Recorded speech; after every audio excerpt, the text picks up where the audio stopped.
오면서 학원 오면서 지난 시간들을 이렇게 돌이켜 보면서 어떤 사람이 합격을 했을까? 어떤 사람이 떨어졌을까? 이걸 쭉 생각해 봤어요. 물론 100%는 아니죠. 하지만 제가 느꼈던 제 주관적 경험으로 그래도 좀 객관적으로 봤을 때 합격하는 성향의 사람들은 이러하더라 라는 어떤 공통점이 있었어요. 떨어지는 사람은 또 이러한 공통점이 있더라 라는 걸 느꼈고요. 하지만 그런 성향이 있더라도 떨어지는 사람이 있고 합격하는 사람도 있거든요. 하지만 상당히 많은 비율은 그런 성향을 가지고 있을 때 합격했고 또 상당히 많은 비율은 또 다른 성향을 갖고 있을 때 떨어지더라고요. 뭐였냐면 합격하는 사람은 머리가 나빠요. 떨어지는 사람은 머리가 좋아요. 우리가 흔히 생각하는 객관적인 IQ를 얘기하는 게 아니고요. 사람에게 열려있는 마음을 얘기하는 거예요. 머리가 나쁘다고 열려있지 않다고 얘기하는 게 아니라 어, 우리가 잘 모르면 지식에 대한 깊이가 얕거나 이러면 사람들한테 배울 때 어떻게 하죠? 저 알아요. 저 알고 있는 내용인데요. 이렇게 하나요? 그렇게 하지 않아요. 내가 잘 모르면 자세를 낮춰요. 그렇다고 뭐 굽신굽신할 건 아니지만 상대방이 이미 많이 알고 있는 사람이고 나는 부족한 사람이니 나는 아직 어디로 가야 할지 어떻게 가야 할지 잘 모른단 말이에요. 근데 상대방이 어디로 가야 할지 어떻게 가야 할지라는 얘기를 했을 때 내가 소위 제가 얘기하는 머리가 나쁜 사람은 어디로 가는지 정해주면 어떻게 가는지 그 말을 듣고 따라요.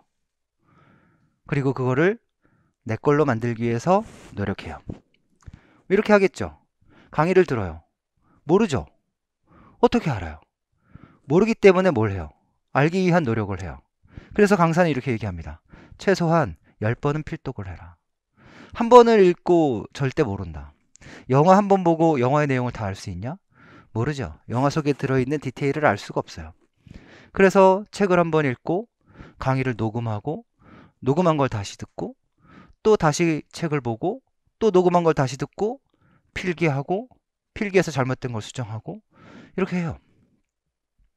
근데 머리가 똑똑한 사람은 이렇게 해요. 저 이미 알고 있어요. 강의를 하고 있으면 자기가 모르는 내용이 나오면 귀를 기울이는 듯해요. 하지만 이미 마음의 준비가 안 돼 있어요. 받아들일 준비가. 그리고 본인이 알고 있는 내용이 나오면 자세가 달라져요. 귀를 닫아요. 그리고 시선도 잘 안 마주쳐요. 자기가 이미 알고 있는 거기 때문에. 자기가 알고 있는 깊이가 어느 정도인지, 어느 정도 넓이인지 모르면서 가르쳐주는 사람의 깊이가 어느 정도이고 어느 정도 넓이인지도 모르면서 자신만의 기준으로 탁딱 선을 그어요. 그리고 난 알고 있어. 이렇게 얘기합니다. 시험을 보면 시험을 보는 것보다도 7월달, 8월달이 되면 여지없이 차이가 나요. 밑바닥부터 서서히 올라왔던 그 머리가 나빴던 사람은 7월달에도 8월달에도 계속 성장을 합니다. 그런데 그렇게 머리가 좋았던 사람은 7월달, 8월달, 9월달이 두려워요. 왜? 따라잡히거든요. 자신이 이렇게 규정을 해놨거든요. 거기서 더 이상의 성장은 없거든요. 자, 예전에 제가 노량진 학원가에 처음 왔을 때 그 학원 원장님께서 이제 스카우트 제의를 하면서 두 번째구나. 스카우트 제의를 하면서 이랬어요.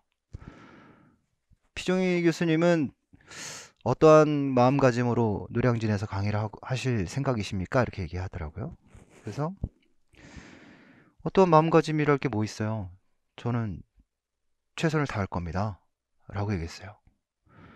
그래서 그분이 딱 하신 말씀이 뭐였냐면 최선을 다하는 것 가지고는 안 될걸요? 이러는 거예요. 우리 주말에 여러분들 주말에 뭐예요?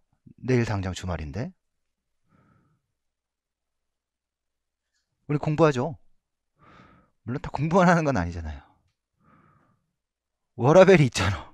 우린 공부가 워크고 또 우리 라이프도 있고 나름대로 어떤 그 휴식이 좀 필요하잖아요.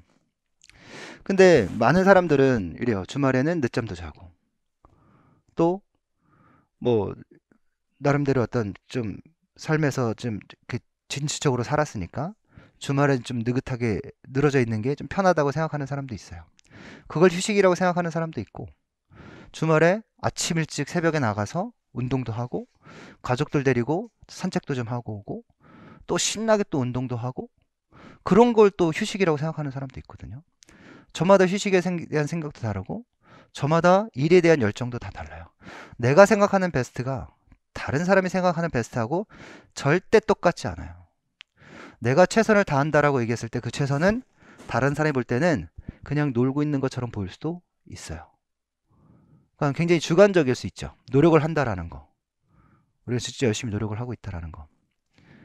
근데 최소한 그건 있어요. 나 나름대로 노력에 대한 기준은 있는 거죠. 아, 이 정도는 노력을 해야겠다. 이 정도는 노력을 해야겠다.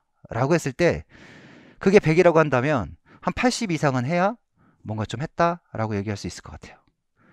근데 그에 대한 진짜 진실하게 그에 대해서 80도 만족하지 않으면서 한 50% 정도 하고 나 스스로 타협을 하고 나 열심히 노력했어.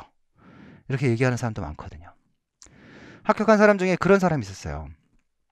우리 열심히 하면 끝나잖아요. 근데 그 친구는 이래요. 그날 딱 학원에 아침에 일찍 오는 시간이 딱 정해져 있고 퇴근 시간이 딱 정해져 있어요. 10시. 보통은 10시에 이제 다 문을 닫으니까. 근데 그 친구는 퇴근 시간이 아니에요. 자신이 계획했던 게 마무리되는 게 퇴근 시간인 거예요. 그럼 10시에 이제 강의가 거의 다 끝나면 대부분 가잖아요. 뭐 맥주도 한잔 할 수 있고, 뭐 잠깐 커피 한잔 하면서 이런저런 얘기 나눌 수도 있잖아요. 그게 잘못된 건 아니죠.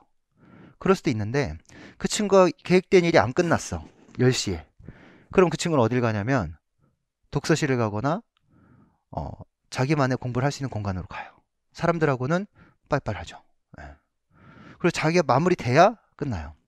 그러니까 이런 편견을 갖는 사람들이 있어요. 너만 공부하냐? 나도 공부해. 뭐 쉴 땐 좀 쉬면서 해야지. 라고 하는 사람들이 있는가 하면 그 친구는 내가 생각한 기준은 오늘 계획했던 걸 마무리하는 거야. 이게 다 끝나면 갈게. 먹은 점 먹고 있어. 이렇게 해요. 그걸 봤을 때 대단하다.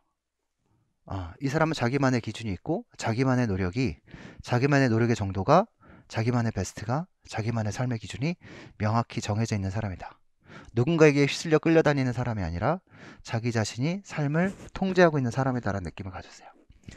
좀 모자라도 좀 부족해도 내가 삶을 통제하고 있고 내 노력이 진실되다면 그런 사람은 합격해요. 진실로.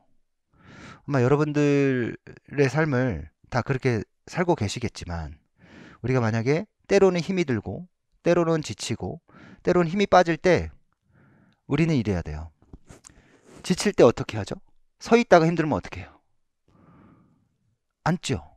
앉아 있다 보면 어떻게 돼요? 눕고 싶죠? 눕고 있다 보면 어떻게 돼요? 자고 싶죠? 사람 마음이 다 그래요. 제가 여기서 만약에 강의를 하다가 의자를 하나 갖다 놨어. 의자를 하나 갖다 놓고 잠깐 앉아서 쉬었어. 그 다음부터 제 강의는 어떻게 될까요? 자꾸 앉으려고 할걸요? 어느 순간엔 계속 앉아서만 강의를 하게 될 거예요. 근데 저는 그게 해결 방법이 아니라고 생각해요.